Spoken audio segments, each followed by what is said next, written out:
ഗ്രാമിക ന്യൂസിലേക്ക് സ്വാഗതം.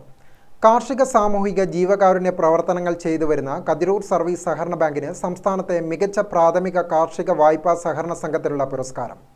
കോട്ടയം മാമൻ മാപ്പിള ഹാളിൽ നടന്ന ചടങ്ങിൽ സഹകരണ വകുപ്പ് മന്ത്രി വി.എൻ. വാസവനിൽ നിന്ന് ബാങ്ക് പ്രസിഡന്റ് ശ്രീജിത്ത് ചോയൻ പുരസ്കാരം ഏറ്റുവാങ്ങി. ചടങ്ങിൽ കോട്ടയം എം.പി. ഫ്രാൻസിസ് ജോർജ് അധ്യക്ഷനായി. സാധാരണ ബാങ്കിംഗ് ഇടപാടിനൊപ്പം ജനോപകാരപ്രദമായ നിലയിൽ കതിരൂർ ബാങ്കിന്റെ പ്രവർത്തനങ്ങളെ വിലയിരുത്തിയാണ് അംഗീകാരം. കർഷകർക്കൊപ്പം നിന്ന ബാങ്ക് നബാർഡിന്റെ സഹകരണത്തോടെ ബാങ്കിന്റെ ഹരിത ഫാർമേഴ്സ് ക്ലബിന്റെ 800ഓളം കർഷകർക്ക് വിത്തും വളവും സൗജന്യമായി നൽകി വരുന്നു. നെല്ല്, മരച്ചീനി, നേന്ത്രവാഴ, പച്ചക്കറി കൃഷിയും ചെയ്തു വരുന്നുണ്ട്. കതിരൂർ ബ്രാൻഡ് അരിയും വിപണിയിലെത്തിച്ചു. മട്ടുപ്ലാവ് കൃഷിക്കും പ്രോത്സാഹനം നൽകുന്നുണ്ട്.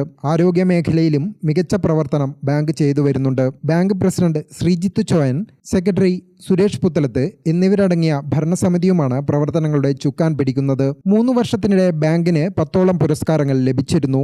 ഇപ്പോൾ സംസ്ഥാന സർക്കാരിന്റെ പുരസ്കാരവും. ഗ്രാമിക ന്യൂസ്, തലശ്ശേരി.